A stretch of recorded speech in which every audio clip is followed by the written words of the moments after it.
देखिए, हम पढ़ने वाले हैं आज महाद्वीपीय प्रवाह सिद्धांत कॉन्टिनेंटल ड्रिफ्ट थियरी। देखिए, बहुत ही महत्वपूर्ण है परीक्षा की दृष्टि से और इसको हम ढंग से समझने का प्रयास करते हैं। तो सबसे पहले हम बात करते हैं महाद्वीपों के प्रवाहित होने की जो संभावना का सुझाव जो है सबसे पहले दिया था एंटोनियो स्नाइडर ने।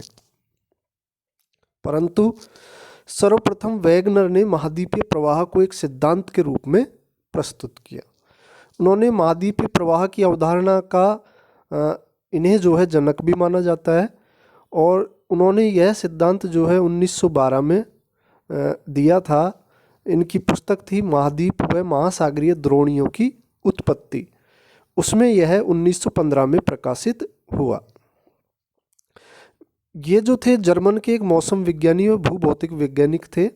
उन्हें कई प्रश्न उलझन में डाल रहे थे, जैसे लंदन, पेरिस व ग्रीनलैंड, ये सारे के सारे क्या हैं, शीतोष्ण या शीत कटिबंधीय प्रदेश।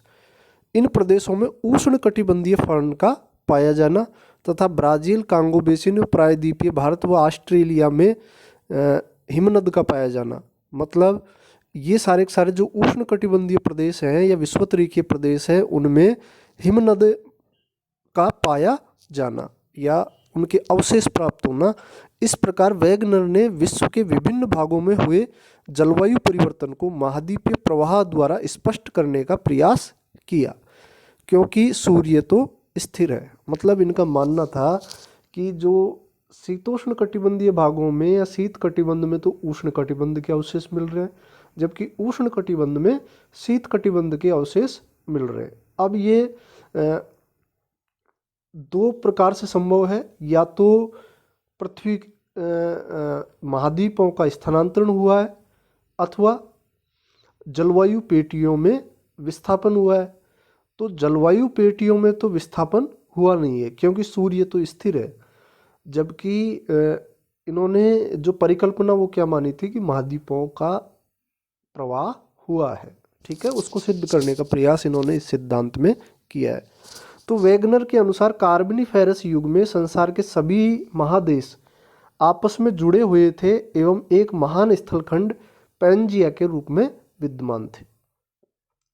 पैंजिया के चारों ओर एक विशाल सागर था, जिसे वैगनर ने पैंथालसा कहा। वैगनर के अनुसार पैंजिया दो भागों में टूटा, एक तो लॉरेंसिया जिसको अंगारालैंड भी कहा जाता है, दूसरा गोंडवानालैंड। ठीक है, इन दोनों खंडों के बीच में टैथिस सागर स्थित था। महाद्वीपों का वर्तमान रूप जो है पैंजिया के विखंडन एवं इन विखंडित स्थल खंडों के विभिन्न भागों में प्रवाहित होने के फलस्वरूप हुआ है। देखिए, जो लॉरेंसिया अंगारालैंड था उससे तो उत्तरी अमेरिका, यूरोप व यूरेशियाई भाग का निर्माण हुआ, जबकि गोंडवानालैंड जो दक्षिण की तरफ था उससे दक्षिणी अमेरिका, अफ्रीका, प्रायद्वीपीय भारत, ऑस्ट्रेलिया में अंटार्कटिका का निर्माण हुआ। अब देखिए, पैंजिया जो महाद्वीपों का जो विस्थापन हुआ था, उनका विचार था कि महाद्वीप सियाल से तथा महासागरीय द्रोणियां सीमा से बनी हैं। अतः पैंजिया का विखंडन एवं प्रवाह सीमा के ऊपर तैरते हुए मुख्य रूप से गुरुत्वाकर्षण शक्तियों की असमानता का परिणाम था। उनके अनुसार महाद्वीपों का प्रवाह दो दिशाओं में हुआ। पहला, प्रवाह की दिशा विषुवत रेखा की ओर प्रवाह। इसका उन्होंने कारण बताया कि विषुवतीय उभार के द्वारा उत्पन्न गुरुत्वाकर्षण बल के कारण हिमालय व आल्प्स पर्वतों का निर्माण हुआ तथा अफ्रीका, अंटार्कटिका, प्रायद्वीपीय भारत व ऑस्ट्रेलिया अलग हुए। ये पीछे छूटते गए नीचे की तरफ। ठीक है, पश्चिम दिशा में तो प्रवाह का कारण था कि सूर्य व चंद्रमा के ज्वारीय बल के कारण उत्तरी अमेरिका यूरोप से तथा दक्षिणी अमेरिका अफ्रीका से अलग हुए तथा रॉकीज व एंडीज पर्वतों का निर्माण हुआ। अब उन्होंने अपने सिद्धांत की पुष्टि के लिए कुछ पक्ष में प्रमाण दिए। तो उन्होंने कहा कि अटलांटिक महासागर के दोनों तटों को ठीक उसी प्रकार मिलाया जा सकता है जिस प्रकार एक वस्तु के दो टुकड़े करके उन्हें मिलाया जा सकता है। इस अटलांटिक महासागर के दोनों किनारों को जिगसा फिट कहा जाता है।